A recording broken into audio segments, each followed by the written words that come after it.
Hello and welcome back to Economist only.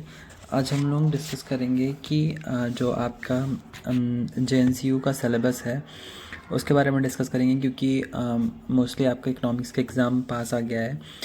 तो अभी उसमें कौन कौन से जो क्वेश्चंस हैं जो इम्पोर्टेंट हैं उसके बारे में हम लोग बात करेंगे, क्योंकि ऑब्वियसली पूरा सिलेबस तो पढ़ना पॉसिबल नहीं होगा अभी। तो इसमें जो इम्पोर्टेंट जो आपकी थ्योरीज होंगी या फिर जो क्वेश्चन होंगे उसके बारे में हम बात करेंगे। तो जो सबसे पहला आपका यूनिट है उसमें है आपका कंज्यूमर थ्योरी है, यूटिलिटी एनालिसिस, और इसमें ऑर्डिनल यूटिलिटी क्या होती है और कार्डिनल यूटिलिटी क्या होती है, ये इम्पॉर्टेंट है। और उसके बाद फिर आपका सेकंड है इंडिफरेंस कर्व। इंडिफरेंस कर्व जो है वो आपका इम्पॉर्टेंट है काफ़ी, क्योंकि इंडिफरेंस कर्व में ये जो आपका इंडिफरेंस कर्व क्या होता है, इसकी प्रॉपर्टी क्या होती है, मार्जिनल रेट ऑफ सब्स्टिट्यूशन, ये शॉर्ट में पूछ सकता है, ये एक इम्पॉर्टेंट है। उसके बाद आपका क्या बजट लाइन क्या होती है, बजट लाइन के बारे में पूछ सकता है। और फिर कंज्यूमर इक्विलिब्रियम। तो इसमें तो बेसिकली आपका एक ये यूटिलिटी एनालिसिस से क्वेश्चन और एक इंडिफरेंस कर्व से तो मोस्टली आपका क्वेश्चन आता ही आता है ज़्यादातर एग्जाम में। उसके बाद फिर डिमांड है आपका, लॉ ऑफ डिमांड क्या होती है, सिंपल है आपका। इलास्टिसिटी ऑफ डिमांड जो 3 टाइप की होती है, प्राइस इलास्टिसिटी, इनकम इलास्टिसिटी और क्रॉस इलास्टिसिटी, ये तीनों को समझ लेंगे। तो ऐसा एक जनरल बात करें तो इसमें आपका एक कंज्यूमर एक क्वेश्चन इससे बन जाता है आपका यूटिलिटी से, और एक क्वेश्चन आपका इंडिफरेंस कर्व से और डिमांड से। तो इसको आप जब पढ़ेंगे तो सारे ही लगभग सब मिला जुला के पढ़ेंगे तो इससे ज़्यादा प्रॉब्लम नहीं होगी बेसिकली। और इसमें बेसिक चीज़ें पूछते हैं, बहुत ज़्यादा हार्ड और वैसा क्वेश्चन नहीं आता है। फिर आपका सेकेंड है theory of production and cost. Production का टाइप, जैसे कि शॉर्ट रन प्रोडक्शन जिसको लॉ ऑफ वेरिएबल प्रोपोर्शन भी बोलते हैं, लॉन्ग रन प्रोडक्शन फंक्शन जिसमें कि आपका रिटर्न्स टू स्केल काम आता है, वो उसकी बात करते हैं। उसके बाद फिर क्या है, प्रोडक्शन फंक्शन में आइसोक्वांट के बारे में पूछा जा सकता है। आइसोक्वांट क्या होता है आपका, आइसोक्वांट आपका बेसिकली लेबर एंड कैपिटल का जो सब्स्टिट्यूशन दिखाता है वो दिखाता है। और आइसो कॉस्ट लाइन, आइसोक्वांट और आइसोक्वांट में आपका लेबर और कैपिटल, और आइसो कॉस्ट में आपका जो इसको पेमेंट की जाएगी वो उसमें इंक्लूड रहेगा। उसके बाद फिर कॉस्ट एनालिसिस में कॉस्ट आपका शॉर्ट रन और लॉन्ग रन कॉस्ट क्या होती है उसके बारे में आपको यहाँ पर बताना रहेगा।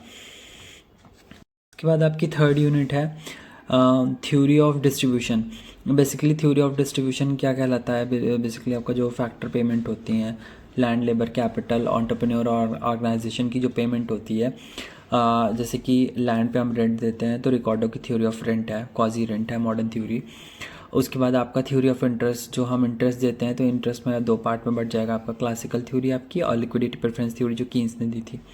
उसके बाद थ्योरी ऑफ वेजेस है आपका, वेज किस तरह से डिटर्मिनेशन उसका होता है, ये भी सिंपल ही, आप इसको अपने से भी समझ सकते हैं, बहुत सिंपल चीज़ें हैं, इसमें कुछ बहुत ज़्यादा नहीं है।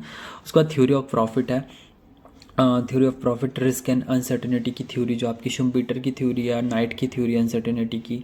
रिस्क क्या होता है, अनसर्टेनिटी क्या होती है। रिस्क को हम कवर कर सकते हैं लेकिन अनसर्टेनिटी को हम कवर नहीं कर सकते। रिस्क मतलब ये कि आपका एक फर्म है तो उसमें बहुत सारे इंश्योरेंस किया जाता है ताकि आग लगे या फिर कुछ ऐसा हो तो उसकी रीपेमेंट हो जाए, लेकिन अनसर्टेनिटी का मतलब ये कि जिसको हम कैलकुलेट नहीं कर सकते। तो रिस्क एंड अनसर्टेनिटी तो ये भी एक है इसमें। तो अगर इसकी बात करें तो इसमें आपका रेंट हो जाएगा एक, और एक आपका लिक्विडिटी प्रेफरेंस या क्लासिकल की लोनेबल थ्योरी ऑफ फंड, ये इंपॉर्टेंट है काफ़ी। और उसके बाद थ्योरी ऑफ प्रॉफिट, ये भी काफ़ी इंपॉर्टेंट है अगर इसकी बात करें तो। बाकी इसको भी आपको शॉर्ट में पूछा जा सकता है।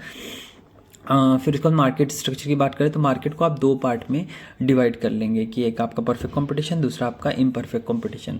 तो इम्परफेक्ट कंपटीशन और परफेक्ट कंपटीशन 2 पार्ट में डिवाइड कर लेंगे। और फिर परफेक्ट कंपटीशन की जितने अजम्पशंस हैं उसको आपको याद करना है।